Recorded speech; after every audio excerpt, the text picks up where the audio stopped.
I am 88 years old, and I have not had a real conversation in 4 days. Not a text, not a phone call, not a single person sitting across from me saying something that mattered. 4 days. And the frightening part is not that it happened. The frightening part is that I almost did not notice. That is what loneliness does when you get old. It does not arrive dramatically. It does not announce itself. It just quietly becomes the temperature of your life. And one day you realize that the silence you have been living inside is not peace. It is just absence. And absence, when it goes on long enough, starts to feel like the truth about who you are. I need to talk to you about this.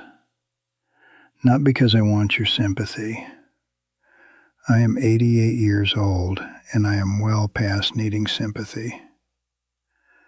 I need to talk to you about this because what is happening to people my age is coming for you too. Maybe not for decades, but it is coming. And nobody is being honest about what it actually looks like from the inside. I had a full life. I want you to understand that. I was married for 44 years. I raised 2 children. I had colleagues and neighbors in a social world that required a calendar to manage. I was never a lonely man. I was the kind of man who had to schedule quiet because there was always someone who wanted something, always somewhere to be, always a room that had my name in it. I took that for granted in the way that you only take things for granted when you cannot imagine them ever being different. And then, one by one, without any announcement, the rooms emptied. My wife Eleanor passed 9 years ago. My closest friend of 30 years, a man named Walter, had a stroke 6 years ago that took his speech and most of what made him Walter. My brother died in 2021. My neighbor across the street, the one I had coffee with on Saturday mornings for 15 years, moved to be closer to his daughter in another state, and we exchanged phone numbers and promised to stay in touch, and we have spoken twice since then. My children are good people, loving people, genuinely trying people, and they are busy in the way that everyone in their generation is busy, which is to say, completely and without enough hours in the day for everything that needs them. I understand that. I do not blame them. I am simply telling you the arithmetic of how a full life becomes a quiet one.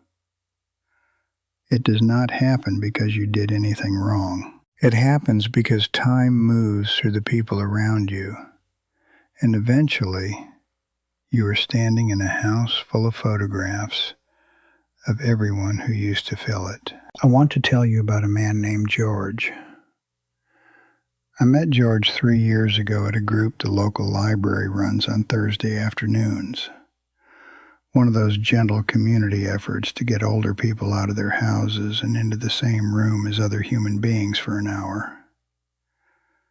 George was 84, former school teacher, sharp and funny and immediately likable.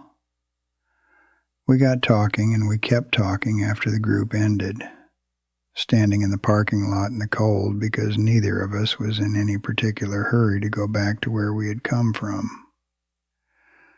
George told me he had started coming to the group not for the activity, which was a book discussion he had no strong feelings about, but because Thursday had become the only day of his week with a fixed point in it.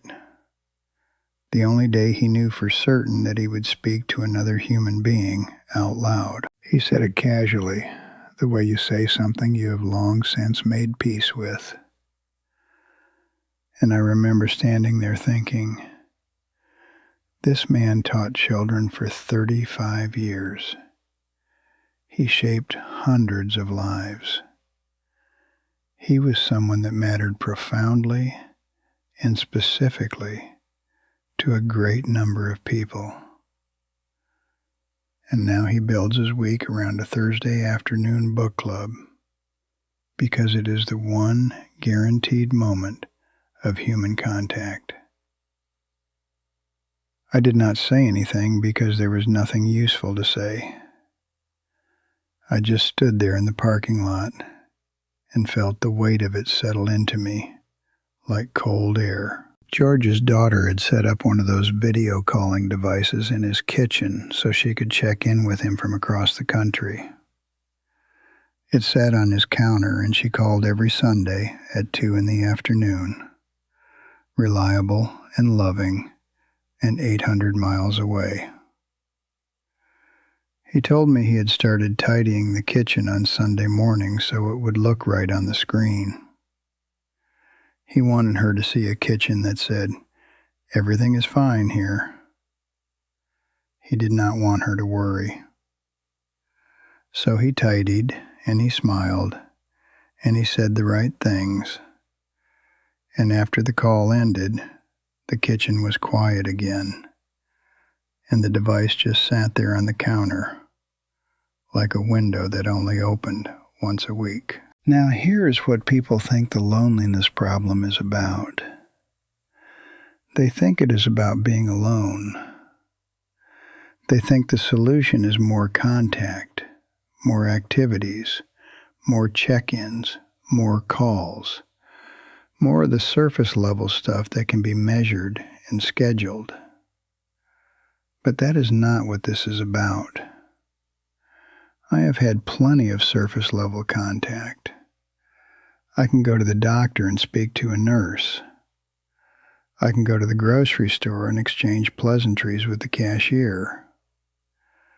I can receive my son's text message on Tuesday asking how I am feeling and reply, "Fine, thank you for asking." None of that touches the specific hunger I am describing.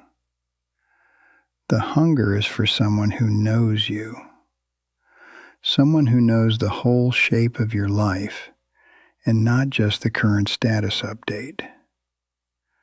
Someone you do not have to explain yourself to, who already holds the context, who was there for the chapters that made you who you are. That kind of knowing takes decades to build, and it cannot be replaced by a Thursday book club or a Sunday video call, as much as both of those things matter, and I mean that sincerely. I have watched loneliness move through my generation like a slow and invisible tide. I watched it in the 70s when men retired and lost their work identity overnight and had no language for what they were losing. I watched it in the 80s and 90s as neighborhoods stopped being places people knew each other and became places people parked. I watched the structure of community, the church, the block, the extended family dinner, the things that used to hold people in a web of regular contact without anyone having to try very hard, dissolve one by one as life got faster and more mobile and more private. And now I am watching your generation navigate a world where you can be connected to 500 people online and genuinely known by almost none of them. And I am watching you call that community. And I understand why, because it is the water you swim in. But I need you to hear me when I say that it is not the same thing. It is not even close to the same thing, and the difference is going to matter to you more than you can currently imagine. I am not telling you to get off your phone. I am not going to be that old man. What I am telling you is that the relationships that will hold you when everything else gets quiet are the ones built from physical presence and shared time and the specific accumulation of years spent in each other's actual company. They cannot be outsourced or optimized or maintained on a low-effort subscription model of occasional likes and annual birthday messages. They require showing up repeatedly, inconveniently, without a particular agenda except the showing up itself. And the reason I am telling you this now, while you are young enough to build it, is because by the time you understand what I am saying from the inside, the window for building it will be much smaller. Go call the friend you have not spoken to in 8 months. Not a text, a call. And when they answer, do not ask how things are going in the breezy way that invites a breezy answer. Ask something real. Ask how they are actually doing. Ask about the thing they mentioned last time that you half remember and never followed up on. Stay on the phone past the comfortable point. Tolerate the moment when the easy topics run out and something more honest has to come in to fill the space. That moment, the one that feels slightly uncomfortable, that is where the real thing is. That is the part that feeds you later. Visit the person you keep meaning to visit. I understand you are busy. I was busy for 40 years. I know what busy feels like, and I know how convincingly it presents itself as a legitimate reason to do the important things later. But I am 88, and I am telling you that later has a way of becoming never with a speed that will genuinely shock you. The people who are here right now, the ones whose voices you know and whose faces you can picture, and who carry pieces of your history inside them, they are not going to be here forever. And neither are you. And the time between now and the end of that is going to go faster than anything you have ever experienced. George passed last spring, quietly, in his house, on a Wednesday that was not a Thursday, which means the last fixed point of his week had already come and gone, and the next one was still 2 days away. His daughter flew in and sorted his things, and I went over to help, and I saw the video calling device still sitting on the kitchen counter. She asked me if I wanted it. She said she did not know what to do with it. I said no. I walked home and I sat in my kitchen, and I thought about Thursday afternoons and parking lots in the cold, and a man who built his week around a single guaranteed hour of human contact.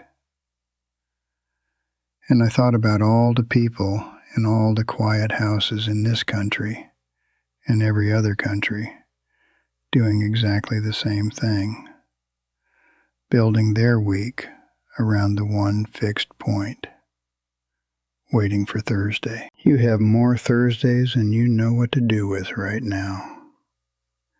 Spend them on the people who matter, not next month, not when things calm down, this Thursday.